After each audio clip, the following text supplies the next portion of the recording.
numa sexta-feira à noite isso, mas a gente tem uma, é, uma programação aqui a cumprir, né? Na verdade, eu estou pensando aqui, eu já comecei a gravar, eu vou explicar um pouquinho a aula de hoje. Ela vai ser uma aula até, pelo que eu programei aqui, eu programei menos telas e uma aula, eu poderia até estender um pouquinho mais, mas eu achei melhor deixar desse jeito por conta do exercício, da atividade para você, que vocês têm que fazer. Né, eu já fiz o levantamento da turma da manhã, agora eu vou fazer o levantamento da turma de vocês, da segunda atividade. Quem tiver problema de entregar no sistema, por favor, embora eu não tenha onde colocar isso depois de lançamento, mas pode me mandar. Eu não sei se eu já coloquei o meu e-mail pessoal aqui para vocês, eu vou colocar no chat. E-mail pessoal da professora. Pode me mandar, porque eu estou fazendo uma listinha paralela, assim, né, à mão mesmo, sobre a... Peraí, que alguém entrou. Não, Priscila, não é que não foi permitida, não. É que, na verdade, você sumiu aqui. Será que alguém tem como mandar a Priscila pedir de novo para entrar? Porque sumiu o ícone aqui para eu aceitar enquanto eu estava escrevendo. Eu acho que foi a Priscila, pelo que eu vi.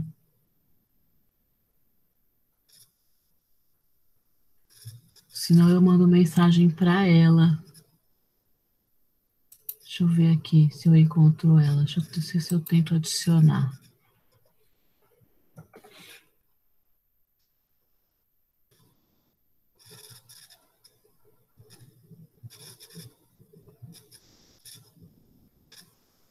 Agora aparece várias Priscilas, eu não sei qual era. Tem como algum de vocês avisar? Ah, aqui, permitir. Entrou, avisaram você, Priscila. Não sei o que aconteceu.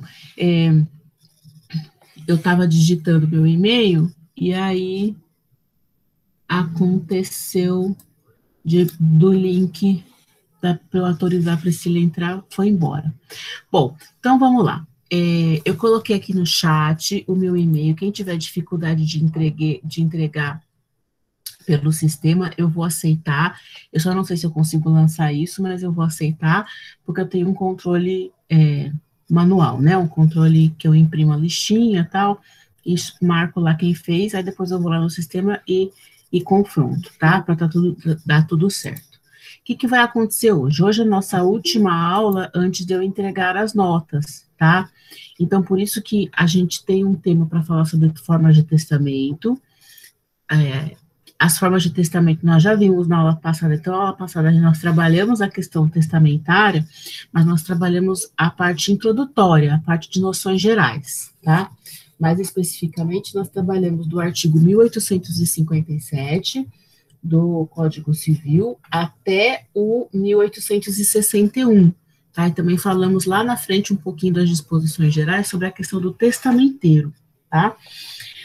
O que a gente vai falar hoje? Hoje nós vamos falar do 1862 até o 1880, são poucos artigos, né? Que são as formas ordinárias de testamento.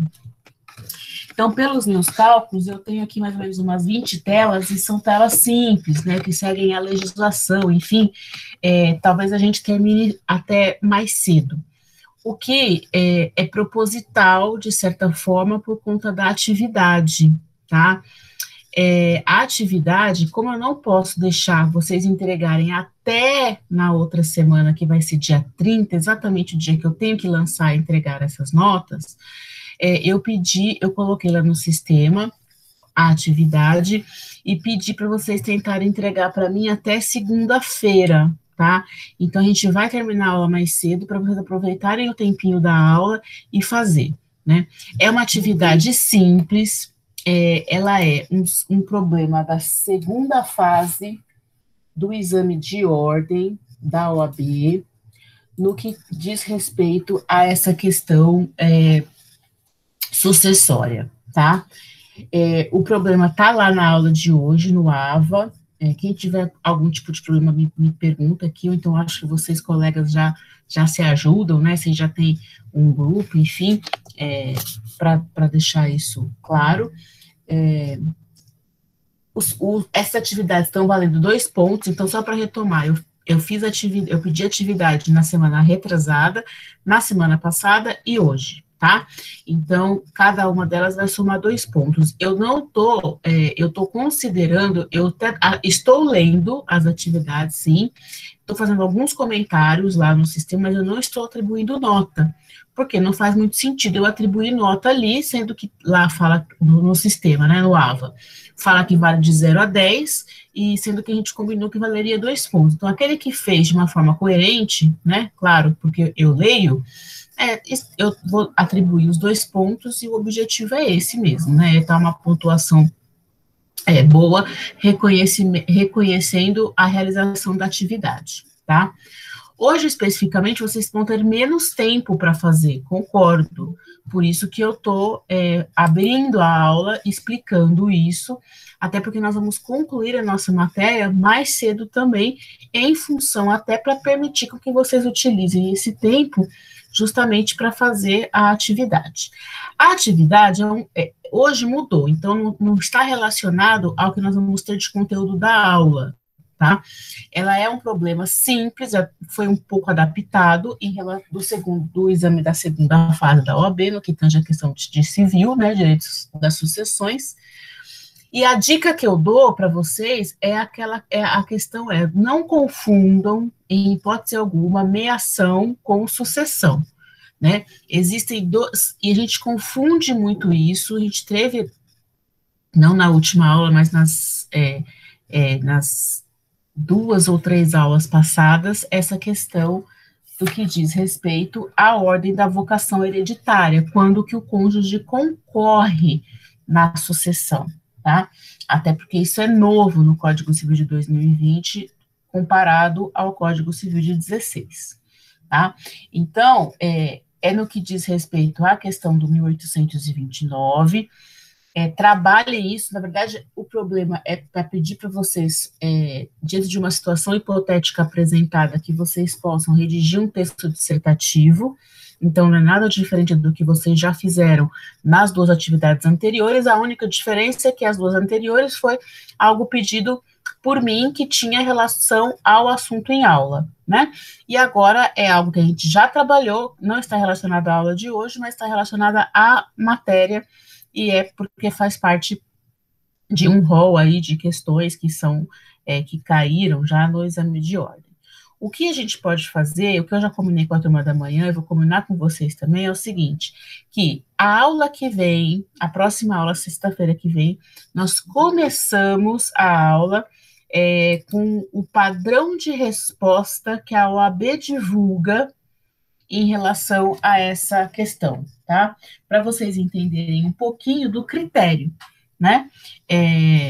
Do critério de avaliação de como que a OAB, isso muda de época, né? Muda de banca examinatória para banca examinatória, mas só para a gente ter uma noção e uma visão disso, tá? Então, os primeiros 15 minutos da aula da semana que vem a gente fala sobre isso, porque é uma atividade que todos vocês vão fazer, então eu acho que pelo menos vocês vão ter curiosidade, né? E assim, eu só não vou atribuir os 2 pontos para aquele que não fizer, ou para aquele que fizer, mas não responder nada, absolutamente nada coerente, né? Que eu acho que é meio impossível, assim, trabalhar com esse assunto e responder alguma coisa errada, né? Porque é uma pergunta bem direcionada, relacionada ao nosso conteúdo, tá bom? Então, vamos lá. E aí, quem tiver, eu coloquei aí o meu e-mail também no chat, porque quem tiver problema de entregar no sistema, não tem problema algum. Pode me mandar, eu abro os e-mails, eu recebo neste e-mail meu, pessoal, quando vocês postam a atividade, tá? Pelo fórum, lá, pelaquela ferramenta do AVA. Então, eu checo por ali também. Então, não tem problema nenhum, eu vou receber o e-mail de que vocês estão mandando atividade por lá. Então, excepcionalmente, como a gente está num momento, né, muito delicado, de aula online, muitas vezes a gente sabe que essa questão de sistema é difícil, às vezes dá problema, porque dá problema mesmo nessas coisas, eu recebo, tá? A ideia é vocês realmente não ficarem sem pontuação. Bom, vamos lá, depois eu faço, deixa eu pegar o meu caderno aqui de lado, depois eu faço a chamadinha lá, eu computo a presença, não precisa fazer chamada. Eu preciso, na verdade, compartilhar as telas com vocês para a gente trabalhar o assunto de hoje, tá? Que é um assunto razoavelmente simples. Como eu vou colocar minha tela aqui no expandido, se vocês puderem... tá? Eu ouço barulho, tá? Aqui, se o pessoal entrar, mas qualquer coisa vocês me avisam que tem gente entrando, pedindo para entrar, para eu autorizar. Bom, como eu disse, o nosso assunto da aula de hoje é sobre formas de testamento. Então, peraí, eu ouvi o barulhinho. Um amiguinho é bom, né? Para entrar. Ok. Voltando aqui para nossa aula, para nossa tela, desculpa, a aula a gente já está. O nosso assunto, então, é sobre as formas de testamento. Nós vimos na aula passada que as formas de testamento, elas podem ser tanto as ordinárias quanto a extraordinária. Ordinárias são as formas previstas no próprio Código Civil, que são as comuns, digamos assim, né? As que não têm nenhuma especificidade em relação à sua realização. Enquanto que nós vamos ver na aula que vem a questão de codicílios, o que é, inclusive, e a questão das formas de testamentos especiais. E como forma de testamento especial, a gente tem lá o testamento marítimo, o testamento aeronáutico, militar. Então, a gente vai abordar um pouquinho, porque são testamentos que são realizados, confeccionados em situações especiais, extraordinárias, diferentemente desses testamentos que nós vamos trabalhar aqui hoje, que são as formas ordinárias, digamos assim, as formas comuns, que são o testamento público, o cerrado e o particular. Então, por isso que a aula é simples, porque, na verdade, a maior parte desse conteúdo, ela está na legislação de uma maneira até não exemplificativa, e sim explicativa mesmo, tá? Então, a gente vai separar o momento que nós vamos falar do público, o momento que nós vamos falar do cerrado e o momento que nós vamos falar do particular, tá? Antes da gente falar dessas três espécies, né, de modalidades ordinárias de testamento, é importante nós falarmos sobre o artigo 1863, que já deixa claro o que é proibido em testamento. O 1863 deixa muito claro, ele é muito simples, né? É uma frase curta. É proibido o testamento conjuntivo, seja simultâneo, recíproco ou correspectivo. Então, o que é isso? É proibido um testamento conjuntivo, por isso que eu grifei a palavra. E aí, ele vai explicar, olha, conjuntivo, a gente está dando uma qualidade para um testamento, sendo que pode ser ele, né, é o gênero, conjuntivo, sendo que existe a espécie de testamento simultâneo, testamento recíproco ou testamento correspectivo. O que é isso, gente? Claro que eu tenho uma frase aqui, que eu peguei, claro, do Pablo Stolze, que menciona, que a gente já vai conseguir entender o que é. E na próxima tela a gente tem uma explicação com um exemplozinho de cada um dos três, tá? Olha só, o testamento conjuntivo ou de mão comum é aquele feito por mais de uma pessoa no mesmo instrumento. Então, por isso que é conjuntivo, é mais de uma pessoa no mesmo ato, no mesmo ato formal, tá?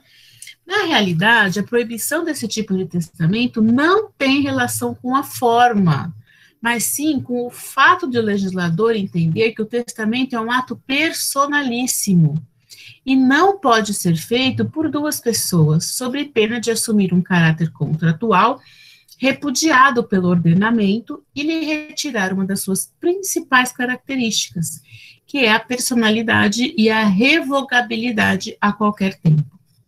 Então, o que é o testamento conjuntivo? Por esta frase, a gente já consegue entender que é um testamento feito no mesmo local, né, na mesma forma, por duas pessoas, né?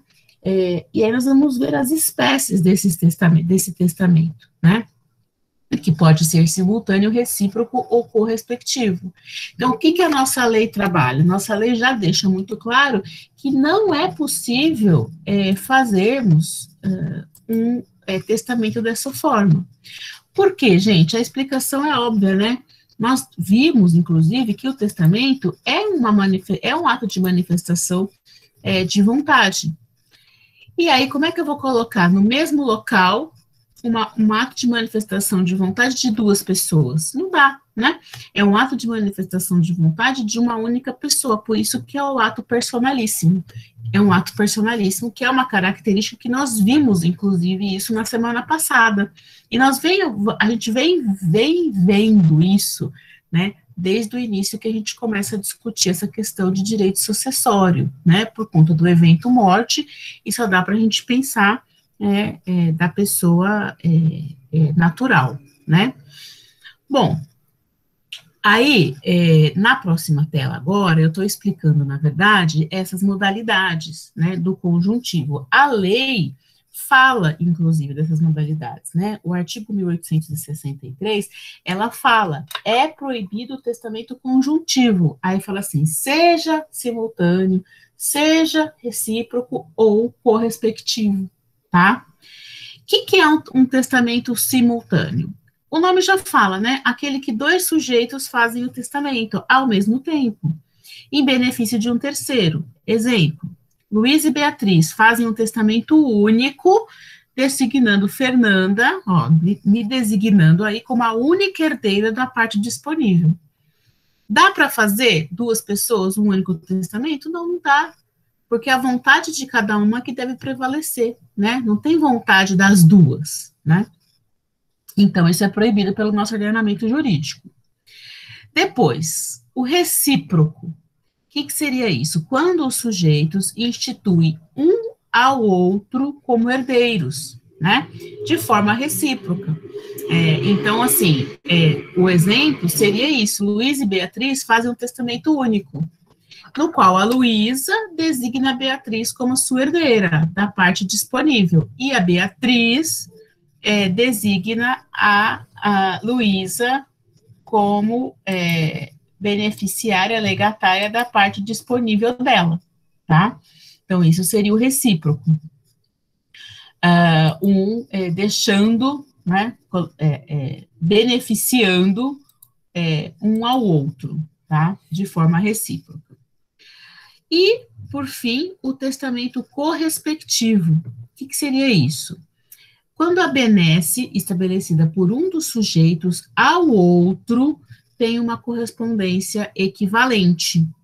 Então, exemplo, Luiz e Beatriz fazem um testamento único em que Luísa designa Beatriz como herdeira de um determinado bem imóvel e a Beatriz designa Luísa como herdeira de um outro bem imóvel, né? Havendo o quê? Uma troca de benefício entre as testadoras, tá? Então, eu deixo a minha casa na praia para o meu companheiro e o meu companheiro deixa a casa dele, né? A gente troca favores, digamos assim, benefícios, tá?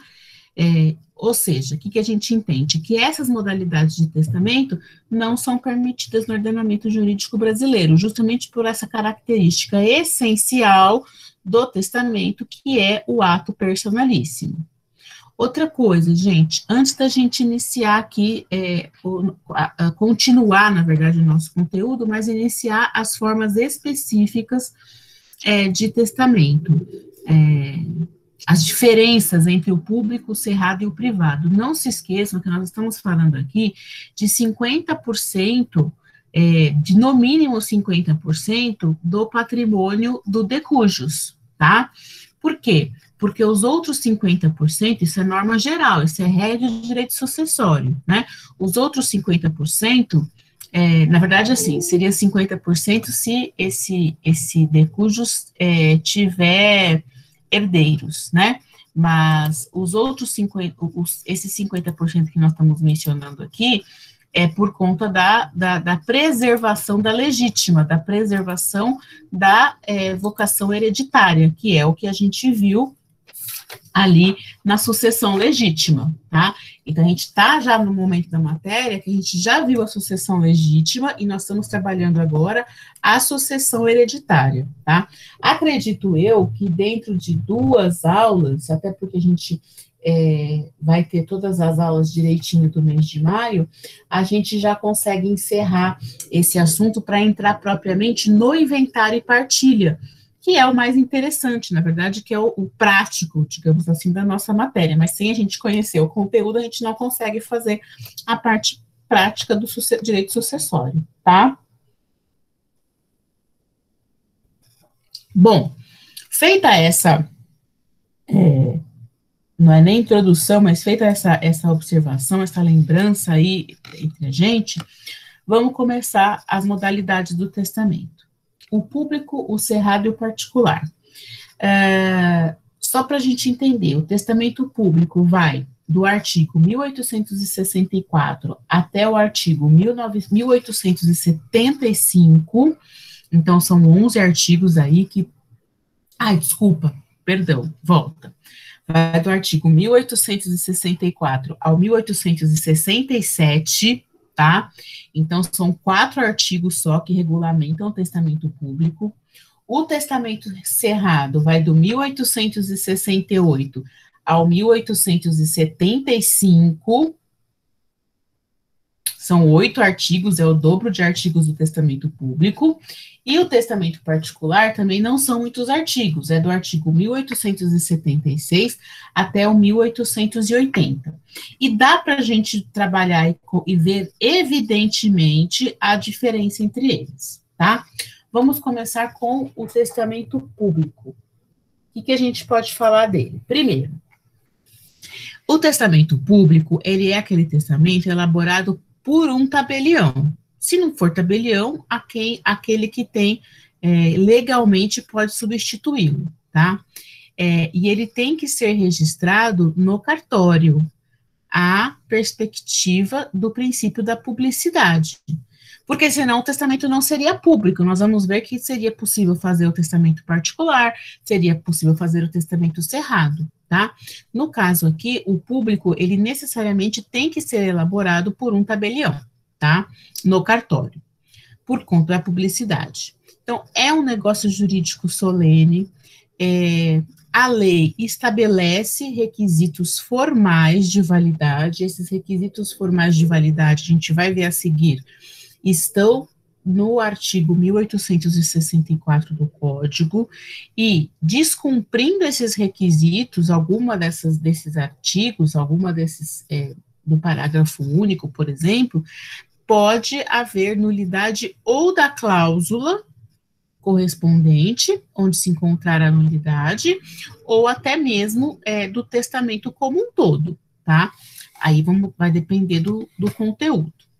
Quais são, então, esses requisitos de validade que a gente mencionou na tela anterior? Então, está aqui apresentado no artigo 1864.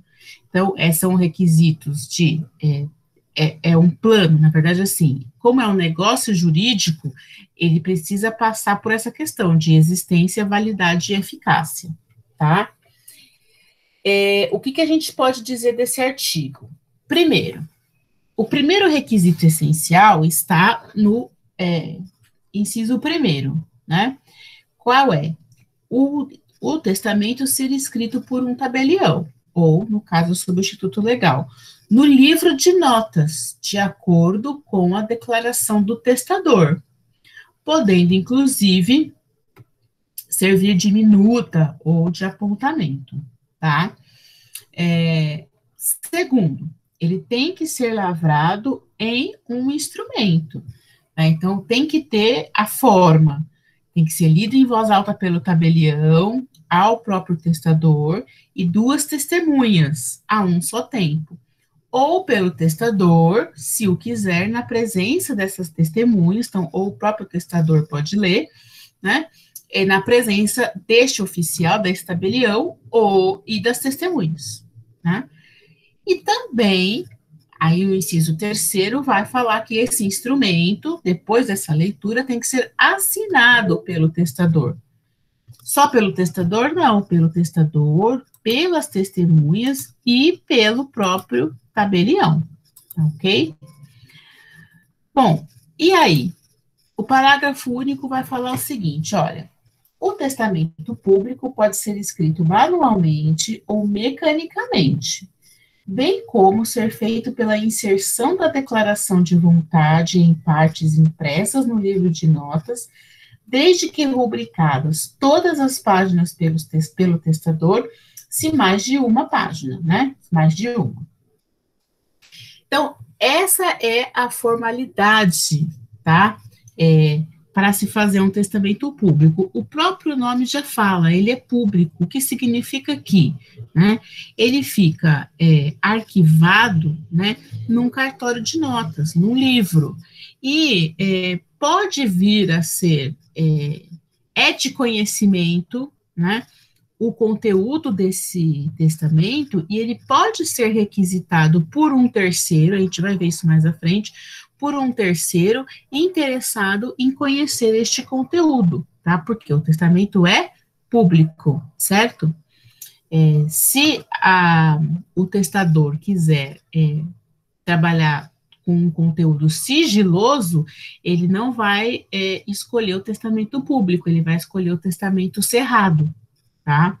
E aí a gente vai ver também o testamento particular, que acaba tendo validade no nosso ordenamento jurídico, porém, precisa respeitar também uma formalidade que a legislação trabalha, tá?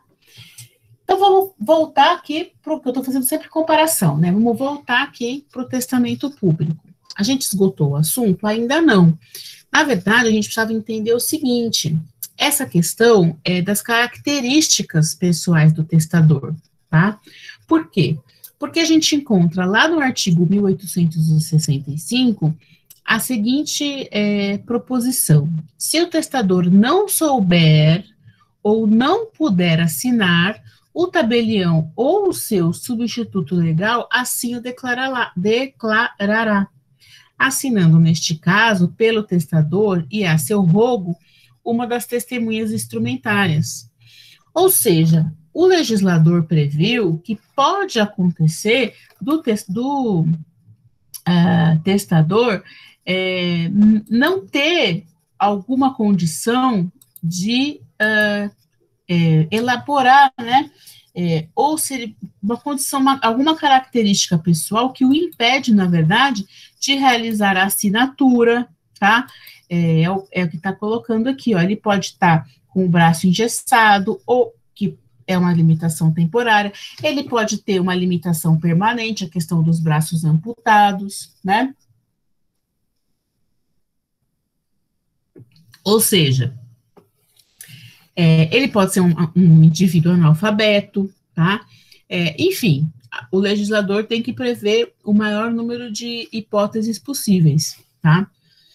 Tanto é que essa limitação, a gente encontra lá o artigo 1866 e o 1867, que fala da surdez e fala da cegueira. Por quê? Porque o 1864 deixa muito claro que tem que ser escrito pelo tabelião, lido, né, assinado, lido em voz alta pelo tabelião, ao testador, assinado pelo testador. Então, assim, são várias características aí que o testador precisa ter. Né? E se ele for surdo, né, ele pode até ter uma limitação temporária, a questão de estar impossibilitado de assinar, de escrever, enfim, porque quebrou o braço, ok, né? Mas se ele tiver uma limitação física permanente, né? Então, tem lá o 1866 e o 1867 que ampliam esse entendimento, tá? Que entendimento é esse? Se ele for surdo, no 1866, coloca-se ali, né? O indivíduo inteiramente surdo, sabendo ler, terá o seu testamento, lerá o seu testamento. Se não souber, designará quem o leia em seu lugar, presentes as testemunhas.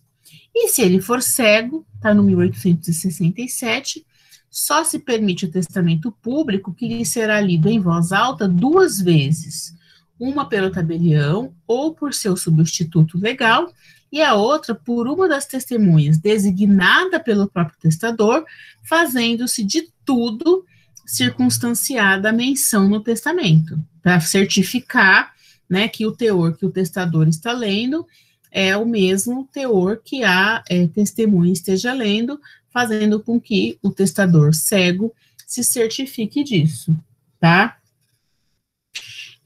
São questões que nem sempre, né, seriam pensadas no dia a dia, mas que o legislador previu, e isso é fundamental, tá? Agora, gente, a gente fica muitas vezes pensando como isso na prática, né, acaba sendo operacionalizado. E eu acho importante a gente fazer esse paralelo aqui com as regras do próprio Código de Processo Civil, né? O Código Civil nos dá o direito material, então ele nos explica as características dos testamentos, tá? Entretanto, é importante a gente saber que essa questão perpassa sempre o Poder Judiciário, tá? Perpassa sempre a aplicação da legislação processual civil, tá? Então, eu vou encontrar isso lá no artigo 730. Na verdade, eu estou até com o CPC aqui, seria interessante vocês terem uma visão mais ampla disso e perceberem que o testamento, o inventário, enfim, né, eles são procedimentos de jurisdição voluntária, tá?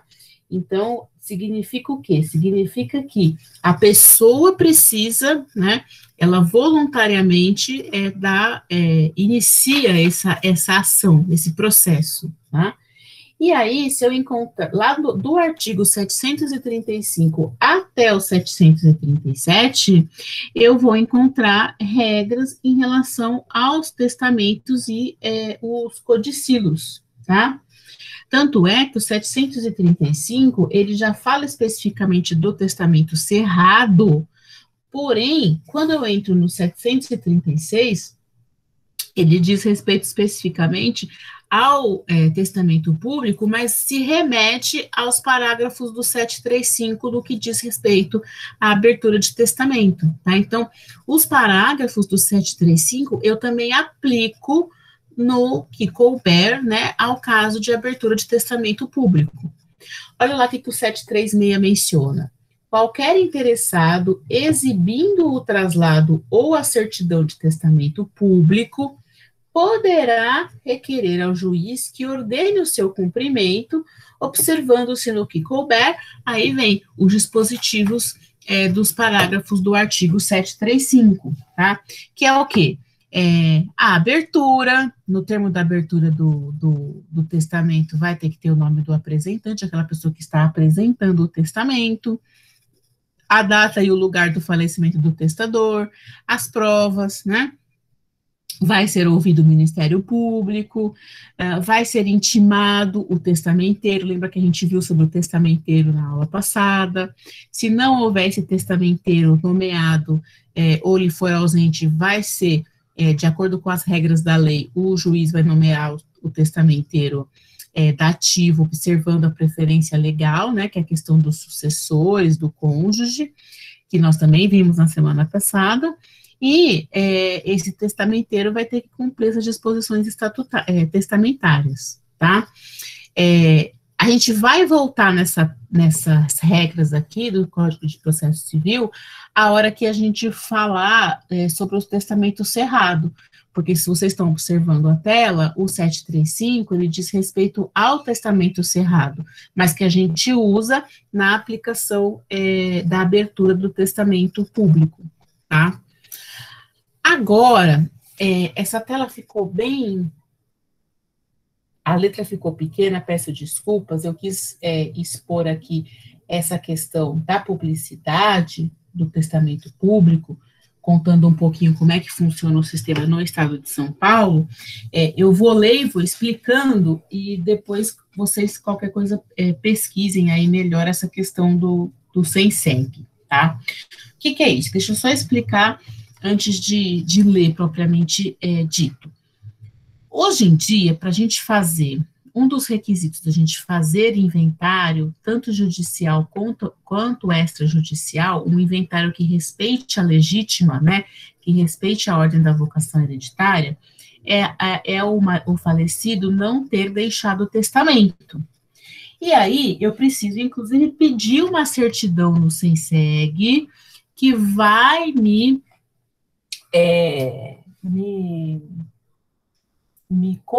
vai comprovar a não existência de testamento.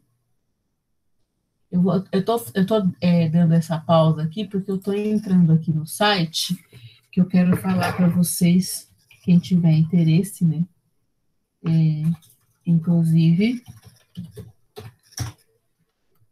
para consultar, tá? O SENSEG, ele é um sistema federal, tá, de certidão rápida. Vocês podem, inclusive, consultar aí pela internet. Ou seja, ela vai me dar uma certidão de testamento e consulta de inventário. Eu estou fazendo aqui os passos, tá? Porque eu digitei aqui SENSEG, pronto. Tá? Então, assim, para fazer um inventário, você precisa dessa certidão expedida, que é uma certidão negativa de testamento, né? Então, existe uma publicidade unificada, tá? Nesse sistema federal, que os colégios notariais dos estados que participam, justamente para a gente ter essa certidão, tá? Para fazer o inventário, comprovando que não tem o testamento. Então, essa é a questão da publicidade. O fato é, eu consigo ter então vamos supor que essa certidão venha positiva, uma certidão fala assim, não, fulano de tal, o de cujos, ele deixou um testamento, tá? A gente tem condição de saber o conteúdo desse testamento? Se o testamento foi público, sim. É justamente isso que eu quero mencionar aqui na leitura dessa decisão aqui, dessa unificação dos colégios notoriais, tá? No caso aqui da seção de São Paulo. Então, é assim, olha. Pois bem, visando a regulamentar a questão da publicidade em São Paulo, no ano de 2002, o Colégio Notarial criou o Registro Central de Testamentos. O que é isso? É um banco de dados com todos os cartórios da capital que registra a existência de mais de 200 mil testamentos e a sua eventual revogação desde a década de 70, tá? Para disciplinar esse assunto, as normas de serviço da Corregedoria Geral da Justiça do Estado de São Paulo, por meio desse provimento 25, determinam que os serventuários dos cartórios de notas e dos cartórios de registro civil das pessoas naturais e anexos de nota de todo o Estado de São Paulo remetam ao Colégio Notarial até o 5º dia útil de cada mês, uma relação de ordem alfabética dos nomes constantes dos testamentos lavrados nos seus livros, e as suas revogações, e dos instrumentos de aprovação dos testamentos cerrado, ou informação negativa de prática de qualquer desses atos. Então, é uma forma de você reunir a informação da existência de testamento, ou não, né? Requerida a abertura da sucessão, então, os juízes do Estado de São Paulo podem oficiar o colégio notorial e solicitar informação sobre a existência de testamento, né? E aí, eu só consigo fazer o testamento via extrajudicial se eu tenho essa certidão do SENSEG falando que não há testamento. E os juízes conseguem fazer um requerimento para o colégio notorial, justamente para saber se há o testamento, caso, né, não seja levantada no próprio inventário essa certidão, eles têm como confirmar isso e saber, inclusive, o teor desse testamento. Não é só o juiz, na verdade, se uma pessoa requisita isso, e recolhendo, né, o valor de UFESP aqui, pode pedir diretamente para o colégio notorial o conteúdo do inventário, tá? Então, é isso que está sendo mencionado a seguir aqui, olha. O item 26 da seção 14 do provimento, né, 25, ainda determina que a informação sobre a existência ou não de testamento de pessoa comprovadamente falecida somente será fornecida mediante requisição judicial, ou a pedido do interessado, deferido pelo juiz corregedor permanente da comarca. Então, assim, você pode pedir? Sim, desde que o juiz defira esse pedido, tá? Então, assim, porque é uma questão de publicidade, respeitando o trâmite, né, legal dos provimentos, é possível que você tenha acesso a esse conteúdo, recolhendo essa importância de 0,5 UFESP e apresentando essa requisição para o colégio notorial, tá?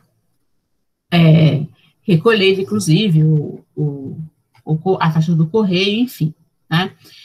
Então, vale a pena aí a consulta, inclusive, da Associação dos Registradores aqui do Estado de São Paulo, né?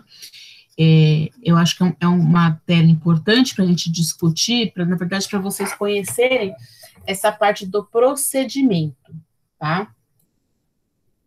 Bom, feita essa do procedimento para certificar se há ou não testamento deixado pelo testador, né? Que é falecido e tem que ser operacionalizado aí a abertura do inventário, tá?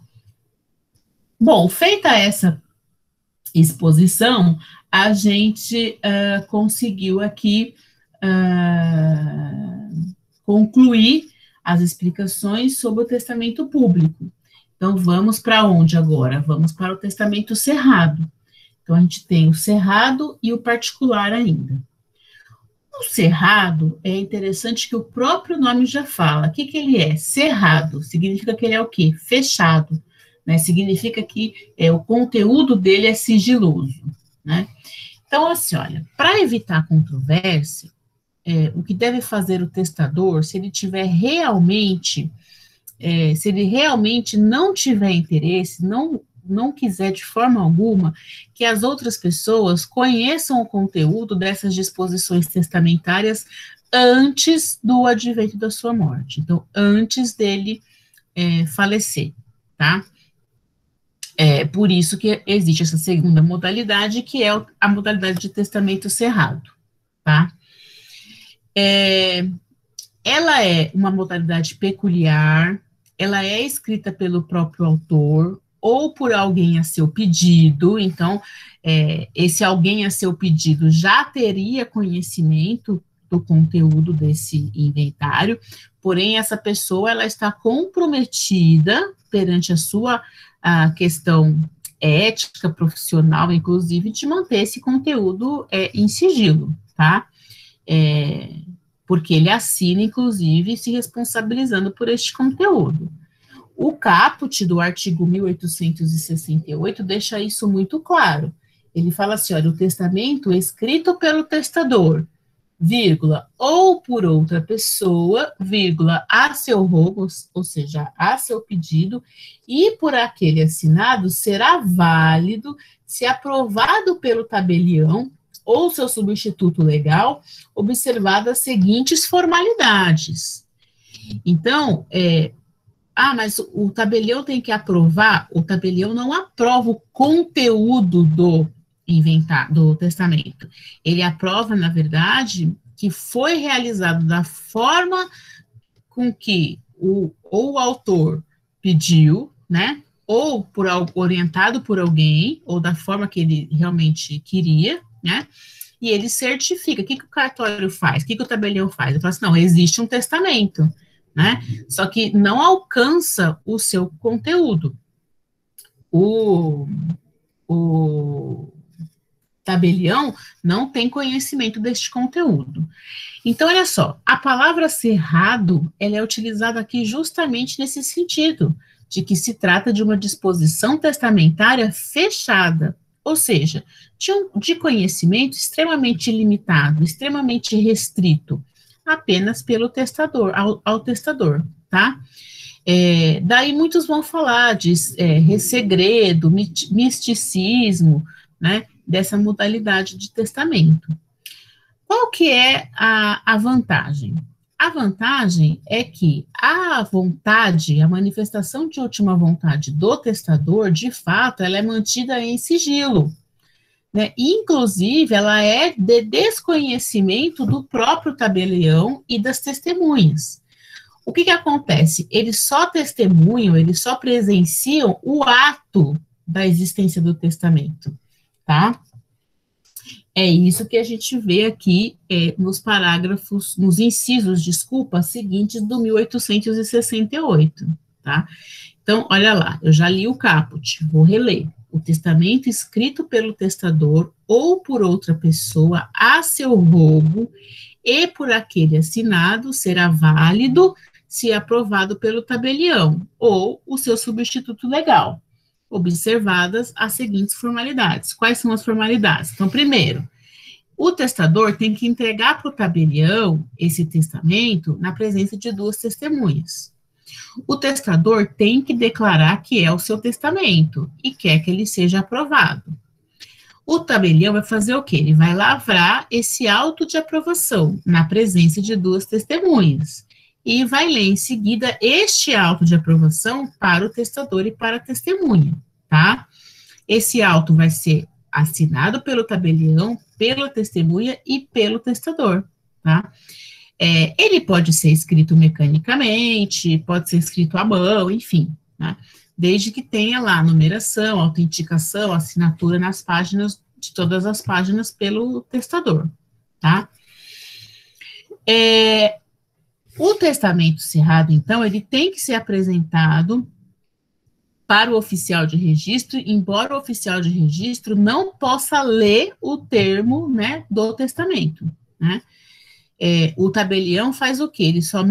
Ele começa o auto de aprovação imediatamente depois da última palavra do testador, declarando sobre a sua fé que o testador lhe entregou para ser aprovado na presença de testemunha.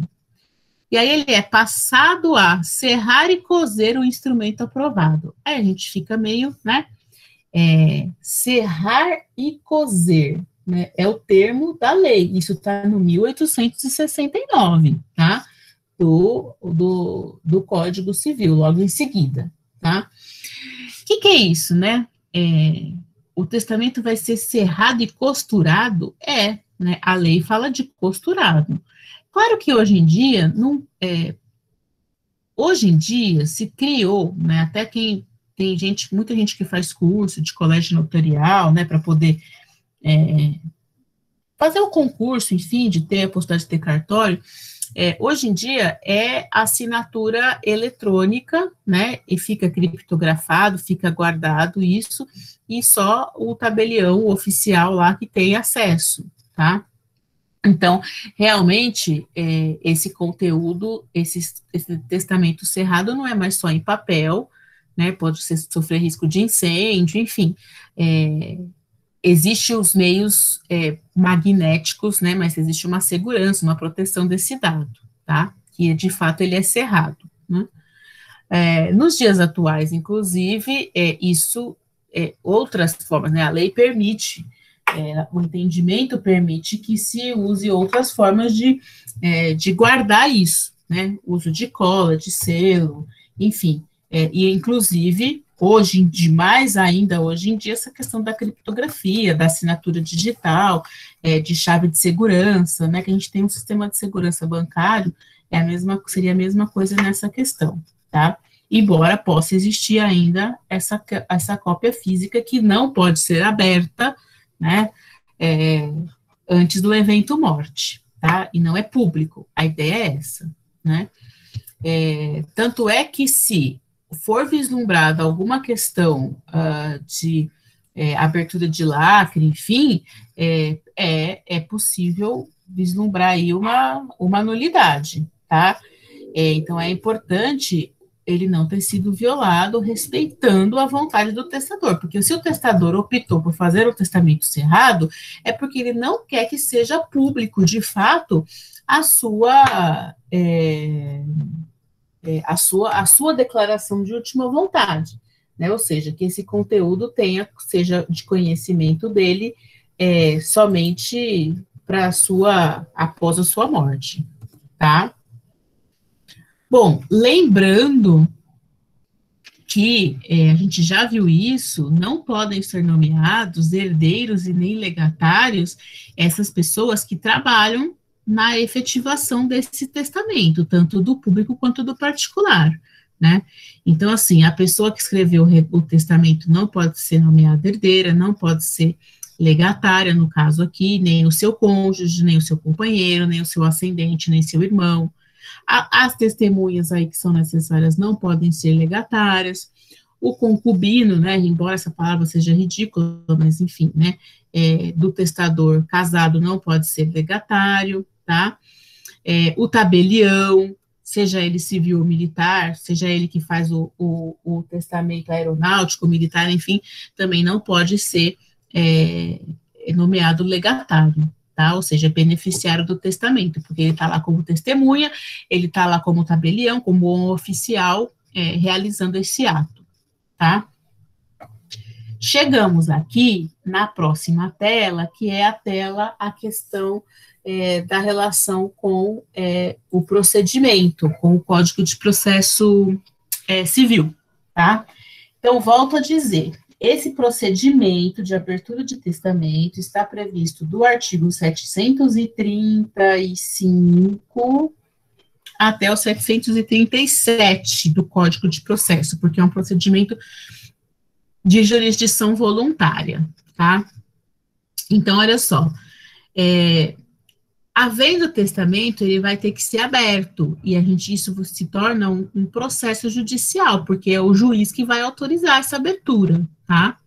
Então, recebendo o testamento cerrado, o juiz, se não achar vício, né, externo nesse testamento, que suspeita de nulidade, falsidade, vai mandar o escrivão, abrirá e mandar que o escrivão o leia, na presença daquele que está apresentando o testamento, né? Desse termo de abertura, vai ter o nome daquele que está apresentando, como que ele obteve esse testamento, a data, o lugar do falecimento do testador, as provas, né, qualquer circunstância que seja importante. O Ministério Público vai ser ouvido, né, se o juiz não tiver dúvida, enfim, se for tudo esclarecido, o juiz vai mandar registrar esse testamento, vai mandar arquivar e vai mandar o testamenteiro atuar, né, intimar o testamenteiro para fazer esse testamento ser cumprido, tá? E aí a gente já viu isso, se não tiver testamenteiro nomeado, ou se ele for ausente, vai usar o testamenteiro dativo, vai observar as preferências legais, né? Essa questão da remuneração do prêmio do testamenteiro, da vintena, foi o que eu perguntei na aula passada, porque a gente trabalhou essa questão do testamenteiro. Então, assim, é só para vocês saberem que há todo um procedimento em relação a isso, previsto no Código de Processo Civil, tá? Por ser um procedimento de jurisdição voluntária, ok? Gente, ó, eu tô seguindo para a gente cumprir aqui o objetivo e vocês poderem ter tempo de fazer a atividade de hoje, tá? Falta só agora falar sobre o testamento particular. Então, vamos lá. Vou botar uma pausinha aqui para tomar uma água.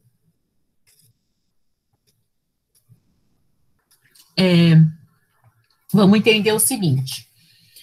Já vimos o testamento público, do 1864 a 1867, então é super importante vocês acompanharem a aula. Quem não está com o código por algum motivo, porque não está conseguindo, está parado, enfim, tudo bem, mas assim, a hora que for estudar, pega o código, é super importante a leitura de legislação, tá? Do 1868 ao 1875 se fala do testamento cerrado, que é o que nós acabamos de ver, e aqui do 1876 até o 1880 se fala do testamento particular, tá? Então, um é público, a característica é a publicidade. O cerrado, a característica é o sigilo do conteúdo. E o particular significa que é um testamento escrito pelo próprio testador, onde não teve a participação do tabelião e dispensou o seu registro. Agora, fica complicado, né, se não tiver os requisitos legais para ele ser válido, né, ou seja, se não cumprir os requisitos previstos do 1876, ele não vai ser considerado válido, ele é possível de ser questionável, inclusive nulo, né, por isso que esse testamento, o particular, é chamado testamento hológrafo, tá? Bom, qual que é a forma que o 1876 determina? Ele tem que ser escrito de próprio punho ou mediante o processo mecânico, como datilografia, digitação, ok. Se ele for escrito de próprio punho, o que é o requisito essencial da sua validade? Ele ser lido e assinado por aquele que escreveu, e que essa leitura e essa assinatura tenha testemunhas de pelo menos 3 pessoas, que também devem subscrever o testamento, tá? Se ele for elaborado de forma mecânica, né, digitado, enfim, não pode ter rasura, não pode ter espaço em branco, deve ser assinado pelo testador, depois lido na presença também de pelo menos 3 testemunhas, tá? Então, tanto o cerrado quanto o particular fala de 2 testemunhas, tanto o cerrado quanto o público fala de 2 testemunhas, aqui já fala de pelo menos 3. É interessante eu mencionar que o Código Civil de 16 falava de 5 testemunhas, tá? Então, a existência de pelo menos 3 testemunhas é o requisito que a gente encontra aqui no parágrafo 1º, ou melhor, a gente encontra no parágrafo 1º do 1876, se ele for escrito à mão, o requisito de 3 testemunhas, e no parágrafo 2º do 1876, o requisito também das 3 testemunhas, se ele for escrito de forma mecânica, tá? Essas testemunhas, elas são indispensáveis. Se não tiver essas testemunhas, esse negócio jurídico não vai ser válido, tá? Aí ele vai ter que ter a confirmação disso no juiz, pelo juiz, né? Então, gente, vejamos, essa questão processual do testamento público, ela funciona da mesma forma que o testamento cerrado, tá? Falecido o testador, estabelece, então, o artigo 1877 do Código Civil, que deve ser publicado em juízo o testamento, com a citação dos herdeiros legítimos, tá? Então, olha, vamos lá, entender. O 1876 do Código, ele explica que é possível ter um testamento particular e fala sobre os requisitos essenciais de validade. O 1877, ele vai lá e fala assim, olha, morto o testador, publicar-se-á em juízo o testamento, com citação dos herdeiros legítimos, tá? O que é essa publicação, então? Então, ao herdeiro, ou ao legatário, né, ou ao testamenteiro, enfim, vão ter que requerer em juízo a publicação do testamento particular, tá? Bem como ao terceiro, que é detentor do testamento, se for impossibilitado de entregar a algum dos outros legitimados para requerê-la. Isso está onde? Volto a dizer, artigo 737 do CPC, tá? eu vou ler o caput desse artigo. A publicação do testamento particular poderá ser requerida depois da morte do testador pelo herdeiro, pelo legatário ou pelo testamento, bem como pelo terceiro detentor do testamento, se impossibilitado de entregá-lo a algum dos outros legitimados para requerê-lo. É exatamente isso que está na tela, tá? Obviamente, esse requerimento teria que vir acompanhado do próprio instrumento testamentário, tá? E aí, a gente tem 4 parágrafos nesse artigo 737 do Código de Processo, que vai falar, inclusive, sobre essa questão de processual. Então, é interessante que é possível ter o testamento particular, mas aí a gente vai ter uma parte de publicidade, uma parte que requer a atuação do Poder Judiciário nessa situação da necessidade de abertura, digamos assim, desse inventário, tá? Então, olha só, continuando. De acordo com a regra do parágrafo 1º do 737 do Código de Processo, serão intimados esses herdeiros que não tiverem requerido a publicação do testamento. Vale destacar que as pessoas que não foram encontradas na comarca, elas vão ser intimadas como por edital, tá? É forçoso convir que a finalidade da oitiva das testemunhas é a confirmação da vontade do testador, até porque precisa dessas 3 testemunhas, né? E aí, assim, isso é questionável, inclusive se essas testemunhas estão vivas, enfim, por isso que é necessário recorrer ao juízo, né?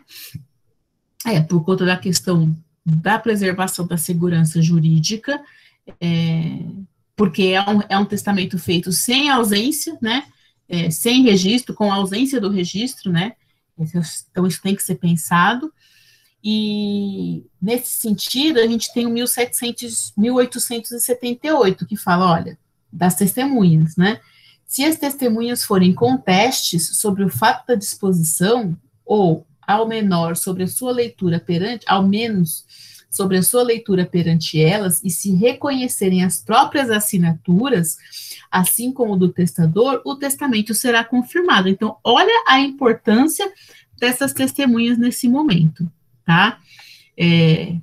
Novamente, essa tela aqui ficou pequena, mas é só para a gente fazer essa discussão aqui, né? Para finalizar, na verdade, para finalizando o nosso conteúdo de hoje.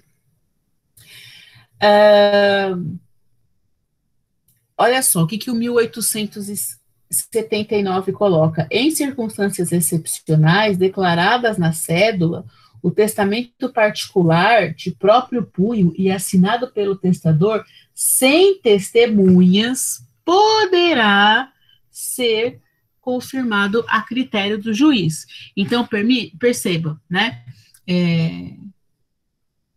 Não há essa necessidade de todas as testemunhas confirmarem. No Código Civil anterior, falava-se de, admitia, né, falava-se de 5 testemunhas, mas aí falava, né, da admissão de até 2, enfim, para ser confirmado com as outras 3 remanescentes, enfim.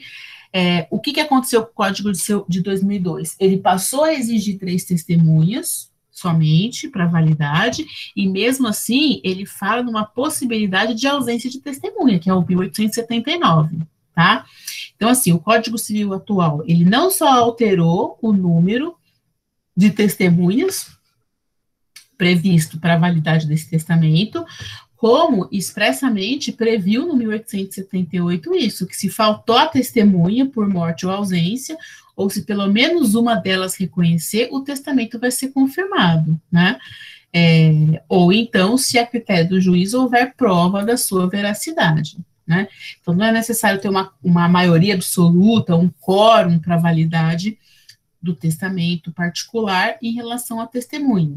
Fica a critério, né, a julgamento, digamos assim, a convencimento, melhor ainda, né, do magistrado, né, admitindo, inclusive, excepcionalmente, reconhecer a veracidade desse testamento, ainda sem testemunha, que é o que o 1879 menciona, tá? que é o que eu li para vocês aqui, né? Isso é interessante a gente entender aí, pensando pela questão da simplicidade, digamos assim, do ato, o testamento particular fica mais fácil, mas a gente tem que garantir essa validade a hora que ele for aberto, tá? Pessoal, deixa eu parar de compartilhar minha tela para a gente poder voltar aqui. Deixa eu ver se vocês têm dúvida, se vocês querem fazer algum comentário. Na verdade, parar a apresentação, isso aqui. Enquanto eu vou vendo vocês aqui, eu vou ficar à disposição para dúvidas. Eu vou, na verdade, anotar, não precisa mesmo colocar no chat que está presente, porque eu anoto, eu consigo ver aqui vocês, e eu tenho um caderno, porque eu sou professora antiga, estou sofrendo que nem louca nessa pandemia. A gente sofre, mas acostuma, mas não é legal não, esse negócio de aula online, porque eu preciso escrever, preciso de uma lousa, mas enfim, falo muito, né? E vocês não falam, eu precisava vê-los, mas tudo bem. Então, eu já estou anotando as presenças, tá? Quem entrou depois, o que eu posso deixar claro? Que eu até mencionei que a aula de hoje ia ser curta, para vocês fazerem, por favor, o trabalho, porque vocês não têm até sexta-feira que vem para fazer, eu pedi para vocês entregarem na segunda-feira. Eu não me lembro o que eu coloquei lá no sistema, mas assim, até terça, sim, eu aceito, tá? Porque eu não vou ter tempo, eu tenho 2 audiências bem dificilzinhas semana que vem, uma na terça, outra na quarta, então eu vou ter tempo na quarta-feira de fazer na quarta-feira à noite, de fazer todo o levantamento das atividades aí para poder lançar a nota até sexta, tá? Sexta-feira a gente vai ter aula. A minha ideia é que a gente trabalhe essa questão do codicilo e dos testamentos especiais. O que eu conseguir adiantar semana que vem, eu vou adiantar para a gente chegar logo em inventário e partilha, tá? Mas a gente combinou também que nós vamos começar a aula que vem com padrão mínimo de resposta desse exercício que eu passei da aula de hoje, que é um problema de segunda fase do exame de ordem, tá? Então, eu já anotei a presença de todo mundo, estou à disposição, se vocês querem fazer algum comentário, senão vocês podem sair. Eu deixei aqui no chat também o meu e-mail pessoal, quem tiver dificuldade de entregar, ou quiser tirar alguma dúvida, eu estou à disposição, vou fazer isso, eu estou comentando as atividades, né, na verdade, assim, só falando assim, cumpri o objetivo, enfim, porque eu estou lendo o que vocês fizeram, mas a ideia é atribuir a pontuação, 2 pontos, conforme o combinado, tá? Só quem não entregou, né, aí quem não entregou não tem jeito, tá? Aí a gente começa semana que vem a falar, espero que a gente termine essa parte de testamento. Tudo bem, gente? Beleza, professora. Boa noite. Bom fim de semana, viu? Boa noite. Gente, então eu vou interromper a gravação. Agradeço. Muito obrigada pela participação.